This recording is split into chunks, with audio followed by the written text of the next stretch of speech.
శ్రీమాత్రే నమః. శ్రావణ మాసం త్వరలో ప్రారంభమవుతుంది కదా. ఈ సంవత్సరం శ్రావణ మాసం 2024 ఆగస్టు 5 నుంచి ప్రారంభమయ్యి సెప్టెంబర్ 3వ తేదీ అమావాస్య రోజుకి అయిపోతుంది. తెలుగు పంచాంగం ప్రకారం ఇలా ఉంది.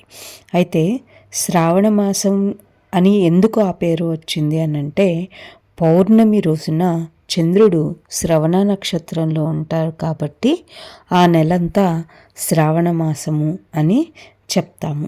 దీనికి ఇంకో ప్రత్యేకత ఏంటంటే, శ్రీ వెంకటేశ్వర స్వామి కలియుగ దైవం, ఆయన జన్మ నక్షత్రం కూడా శ్రవణ నక్షత్రం కావడం అనేది విశేషం. కాబట్టి ఈ నెలలో చాలా ప్రాముఖ్యత అనేటువంటిది ఉంటుంది.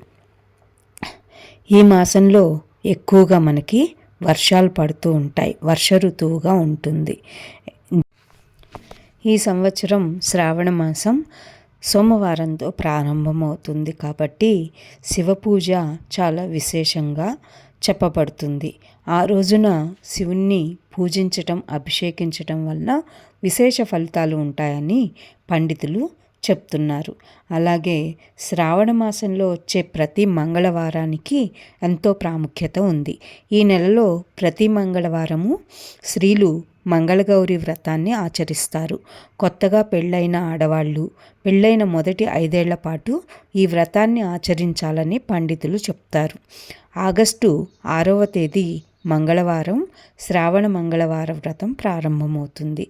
వివాహం అయినటువంటి స్త్రీలు శ్రావణ మంగళవారం రోజున మంగళగౌరి వ్రతాన్ని ఆచరించటం వల్ల తమ వైవాహిక జీవితంలో సుఖ సంతోషాలు ఉంటాయి అని బలంగా నమ్ముతారు.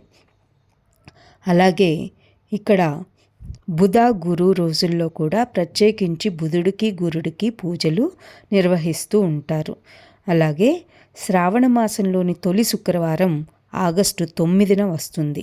ఈ పవిత్రమైన రోజున లక్ష్మీదేవి ప్రత్యేక అనుగ్రహం పొందడానికి సమయం అనుకూలంగా ఉంటుందని పండితులు చెప్తారు.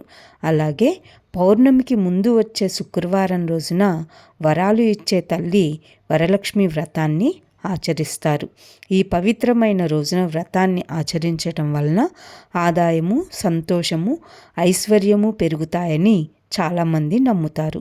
అలాగే సంతాన సౌభాగ్యం లభిస్తుంది అని చాలామంది నమ్ముతారు. హిందూ పంచాంగం ప్రకారం ప్రతి సంవత్సరము శ్రావణ మాసంలో వచ్చే పౌర్ణమిని రాఖీ పౌర్ణమి లేదా శ్రావణ పౌర్ణమి అంటారు. ఇది ఈసారి ఆగస్టు 19, 2024 3వ సోమవారం రోజు రక్షాబంధన్ పండుగ వస్తుంది. ఈ రోజున సోదరీమణులంతా రాఖీలు కట్టి వేడుకలు జరుపుకుంటారు. ఆ తర్వాత సోదరుల నుంచి కానుకల్ని తీసుకుంటారు. అలాగే ప్రతి ఏటా శ్రావణ మాసంలోని కృష్ణపక్షంలో వచ్చే అష్టమి తిథి నాడు శ్రీకృష్ణ జన్మాష్టమి వేడుకలను జరుపుకుంటారు. ఈ పవిత్రమైన రోజున ప్రపంచవ్యాప్తంగా శ్రీకృష్ణ జన్మాష్టమి లేదా గోకులాష్టమి వేడుకల్ని ఎంతో ఉత్సాహంగా జరుపుకుంటారు. ఈ నేపథ్యంలో ఈ ఏడాది ఆగస్టు 26వ తేదీ 2024 సోమవారం రోజున శ్రీకృష్ణ జన్మాష్టమి పండుగ జరుపుకుంటారు. అలాగే ఏడుకొండలపైన ఉండే శ్రీవారి జన్మ నక్షత్రం శ్రవణం కావటంతో ఈ నెలలో వచ్చే శనివారానికి చాలా ప్రాముఖ్యత ఉంటుంది. కాబట్టి ఈ నెలలో తిరుమల వెంకన్నను దర్శించుకోవడానికి ఎక్కువగా జనం వస్తూ ఉంటారు. అలాగే ఇంటి దేవుడైన వెంకన్న స్వామిని శనివారం రోజున ఉపవాస దీక్ష ఉండి దర్శనం చేసుకుని పూజ చేస్తారు. తమ కోరికలు నెరవేరుతాయని నమ్ముతారు. అదేవిధంగా శ్రావణ మాసంలోని ప్రతి శనివారము స్తంభము లేదా గోడలపైన నరసింహస్వామి అవతారాన్ని ఉంచి పూజిస్తారు. ప్రహ్లాదుని కోసం విష్ణుమూర్తి నరసింహ అవతారం ఎత్తాడు. ఆ సమయంలో ఆయన స్తంభం నుంచి ప్రత్యక్షమయ్యాడు. దీనికి ప్రతీకగా స్తంభము లేదా గోడపైన స్వామివారి చిత్రాన్ని ఉంచి పూజిస్తారు. శ్రావణ మాసం తొలి ఆదివారం రోజున మహిళలు ఆదిత్య రాణుబాయి వ్రతాన్ని ఆచరిస్తారు.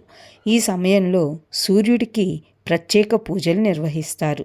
ఈ పవిత్రమైన రోజున ఉపవాస దీక్షని ఆచరిస్తారు. హిందూ మత విశ్వాసాల ప్రకారం ఆదివారం సూర్యభగవానుడికి అంకితం చేయబడింది కాబట్టి ఆదివారం రోజున సూర్యుడిని ఆరాధించటం వల్ల ప్రత్యేక ప్రయోజనాలు కలుగుతాయని నమ్ముతారు. సో ఈ శ్రావణ మాసం అంతా కూడా ప్రతిరోజు ఒక ముఖ్యమైన రోజే. ప్రతి పూజ ఈ నెలలో విశేషమైనదే. ఆచరిద్దాం, పూజిద్దాం, ఫలితాలని పొందుదాం. శ్రీమాత్రే నమః.